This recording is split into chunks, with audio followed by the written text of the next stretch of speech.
Kinanti tersenyum lebar melihat Kenan diam saja. Tidak usah pikirkan kehidupan pria kaya ya. Kita orang biasa ini tidak akan bisa menggapai mereka, kata Kinanti dengan senyuman.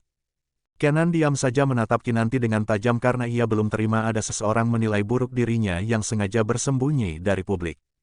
Bukankah kau pernah bekerja di Blackmouth? Apa kau tidak pernah melihat Tuan An? Bagaimana menurutmu? Tanya Kenan dengan panjang lebar. Kinanti heran mengapa Kenan banyak bertanya padahal setahu Kinanti itu kan Kenan tidak suka banyak bicara tapi saat membahas keluarga Maldev malah banyak bicara. Tuan An sangat berwibawa dan saat dia datang ke Blackmouth membawa gadis cantik kata orang-orang di sana itu putrinya. Aku lihat Tuan An memang baik, kata Kinanti. Kenan mengangguk karena gadis cantik yang sering mengikuti An adalah Sisi yang memang kemana-mana selalu bersamaan. Bisa dikatakan Sisi itu anak papa padahal sudah besar pun masih menempel pada An. Kenapa Ken? Kamu suka gadis itu? Tanya Kinanti. Apa maksud pertanyaanmu? Aku tidak mungkin bisa bersamanya, bela Kenan dengan nada cukup kuat. Kinanti sampai terkejut membuat Kenan berdeham karena kaget dengan pertanyaan Kinanti yang tidak masuk akal itu. Aku terlalu syok mendengar pertanyaan konyolmu, kata Kenan tanpa melihat Kinanti. Kinanti mengangguk-ngangguk, kamu benar Ken. Kita tidak akan mungkin bisa bersama dengan keluarga itu, lihat saja menantunya Tuan Robert ya. Nyonya Karina sepintar itu bisa menguasai banyak bahasa asing, Tuan Sean seorang raja dari negeri sebelah dan Tuan Saga memiliki 2 perusahaan besar di bidang pertambangan dan sawit kan. Kabarnya sawitnya sekarang menjadi 500 hektar. Gila, aku tidak bisa membayangkan uang masuknya, celoteh Kinanti. Lagi-lagi Kenan merasa pusing mendengar ocehan Kinanti yang menilai keluarga Maldev seperti sengaja pilih-pilih menantu padahal Robert dan Sabara tidak pernah melarang siapa saja pasangan yang dipilih anak-anaknya. Hentikan ocehanmu, titah Kenan yang mulai berasap mendengar ocehan miring Kinanti itu. Iya kamu benar Ken, untuk apa kita bicara masalah orang kaya kan? Dunia kita berbeda dengan mereka yang bisa tidur dengan kasur dari tumpukan uang dengan nyenyak, kata Kinanti. Kenan menggeleng kepalanya, CKK. Kenan hanya berdecak. Titik, di parkiran tempat kerja, tunggu, pinta Kenan sehingga Kinanti yang berlari duluan pun tiba-tiba harus berhenti mendadak dan berbalik ke arah Kenan. Kenapa? Tanya Kinanti. Kenapa kau memanggilku Ken? Tanya Kenan dengan datar. Kinanti tersenyum lebar, biar singkat aja, kamu boleh panggil aku apa saja. Apa peduliku? Kenan pun melangkah pergi melewati Kinanti yang tidak tersinggung langsung berlari mendahului Kenan. Kenan melihat Kinanti yang berlari terburu-buru di depannya sementara Kenan tidak berlari sama sekali malah tetap berjalan santai. Titik, Vicky seperti biasa menahan Kenan di loker bersama Oji. Gara-gara kau aku jadi dapat peringatan, kau penyebab namaku buruk di sini padahal kau yang arogan padaku, kata Vicky dengan tatapan menusuk. Kenan berpakaian dengan tenang tanpa peduli ocehan Vicky. Kau tidak dengar apa kataku hah? Ini ancaman terakhirku ya, jika kau tidak menjelaskan semuanya dengan benar maka kau akan mati, kata Vicky menarik kerah baju Kenan yang belum diikat dengan sempurna sehingga dada bidangnya terlihat. Kenan menepis tangan Vicky tanpa bicara sepatah kata pun. Hei, apa kau tidak dengar apa kata Vicky hah? Oji menarik lengan baju Kenan.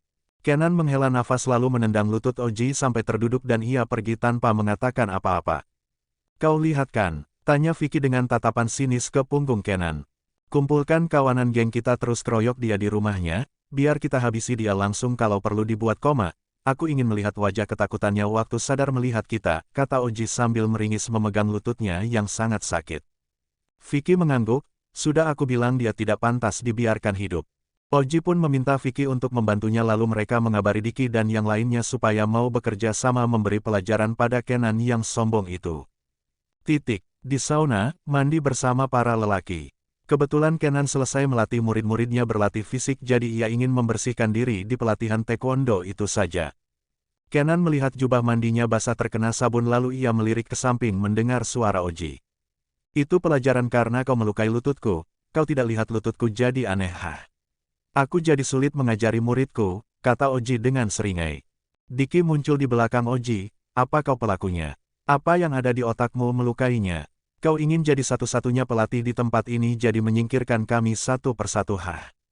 Kenan diam saja lalu mengeluarkan tas yang ia bawa ternyata ada jubah mandi berwarna hitam yang sengaja ia beli dan kebetulan sekali Kenan ingin mengganti jubah mandinya yang warna putih dengan hitam, Kenan suka warna hitam daripada putih. Kenan mengambil jubah putihnya yang sudah basah lalu melemparnya ke Oji yang melepaskan jubah basah itu dan membuangnya ke lantai. Kau lihat kan Diki? Tanya Oji ke Diki dengan wajah memerah darah dan kepalanya penuh sabun juga basah. Diki yang melihat perbuatan Kenan pun mendekati Kenan untuk memberi pengarahan tapi Kenan malah diam saja membuat Diki juga marah lalu bersiap memukul Kenan tapi Kenan menghindar hingga Diki terpeleset memijak tetesan sabun dan air di lantai. Diki, panggil Oji berusaha menggapai Diki tapi Diki malah berusaha memegang Kenan karena yang paling dekat dengannya adalah Kenan. Kenan bukannya membantu malah sengaja menghindar hingga Diki tersungkur dan kepalanya membentur lantai. Ah, Diki memegang kepalanya yang terasa sakit. Diki, Oji pun ikut terpeleset dan lututnya yang ditendang Kenan tadi pagi semakin sakit hingga ia menjerit kesakitan.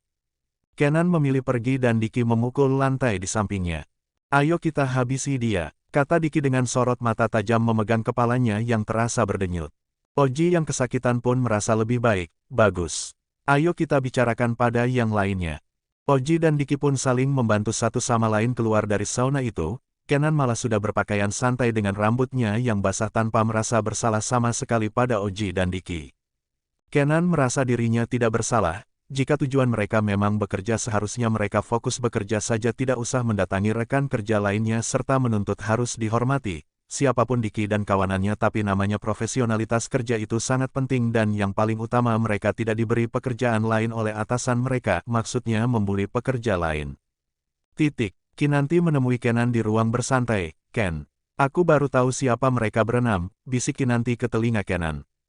Kenan melirik Kinanti dengan alis terangkat dan Kinanti mengangguk. Kita dalam masalah, kata Kinanti dengan raut wajah kesal, masalah. Beo Kenan semakin tidak mengerti.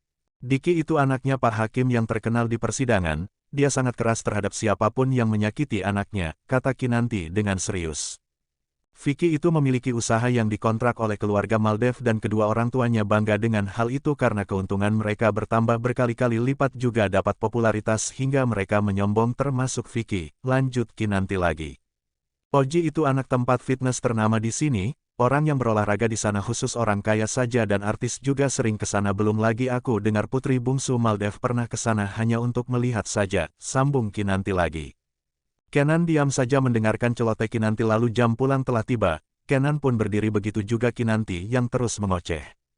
Bagaimana ini? Aku tidak tahu kalau mereka benar-benar anak orang kaya, kalau mereka memang orang kaya kenapa bekerja di sini coba.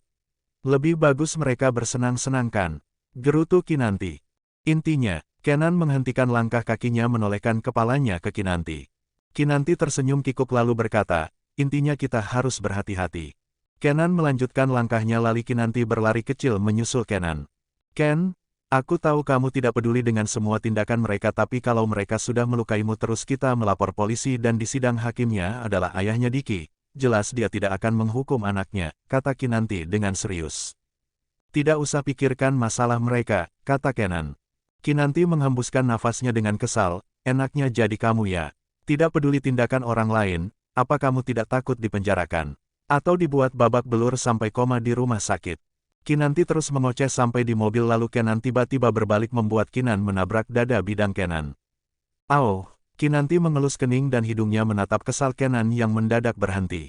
Apa perlu mulutmu aku sumpal dengan kepalan tanganku? Ancam Kenan. Kinanti sontak saja menutupi bibirnya sambil menggeleng-geleng kepala. Diam, titah Kenan dan Kinanti pun mengangguk-ngangguk kuat. Kenan menahan tawanya seketika melihat ekspresi Kinanti yang lucu, Kinanti pun segera melarikan diri masuk ke mobil Kenan tanpa tahu kalau Kenan tengah menahan tawa dengan tingkah konyolnya itu. Kenan menggigit bibir bawahnya untuk menetralkan tawanya itu setelah bisa mengendalikan mimik wajahnya Kenan pun masuk ke mobilnya. Ken, mau makan apa nanti malam? Tanya Kinanti tapi matanya fokus berkendara.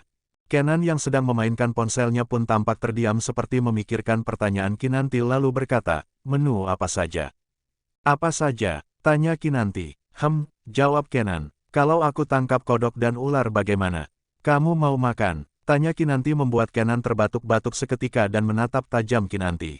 Kinanti tersenyum tak berdosa, jadi katakan apa maumu ya. Jangan bilang menu seperti apa saja ya.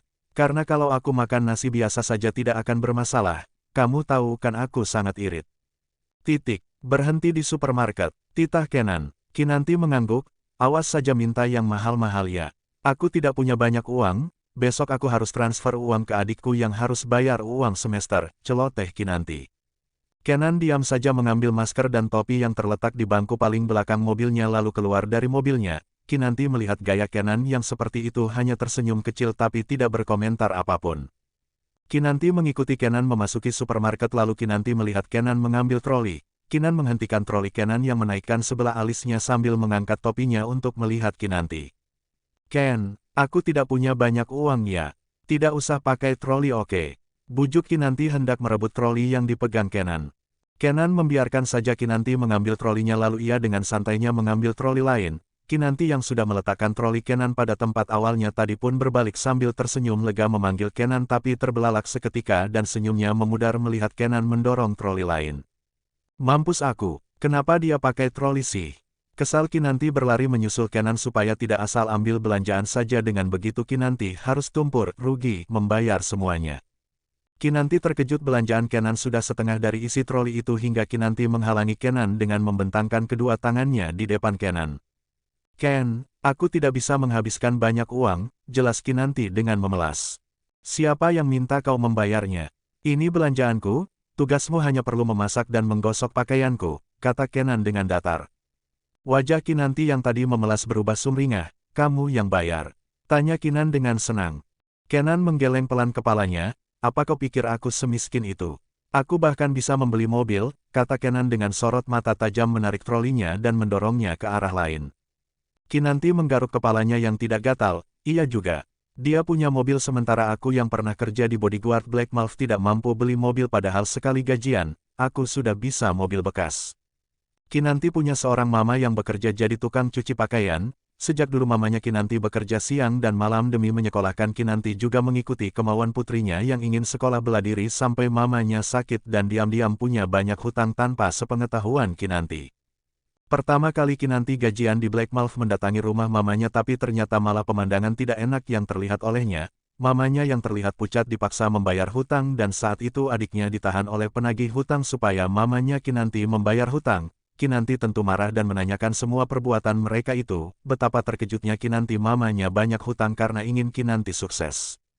Kinanti hanya bisa menangis membayar seluruh hutang dan menangisi nasib mama dan adiknya. Sejak saat itu Kinanti membelikan mesin cuci untuk mamanya supaya tidak mencuci pakaian dengan tangan lagi serta menyekolahkan adiknya setinggi-tingginya supaya sukses dan melarang mamanya bekerja terlalu keras.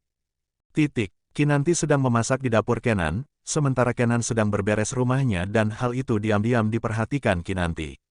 Pria idaman, gumam Kinanti tersenyum kecil.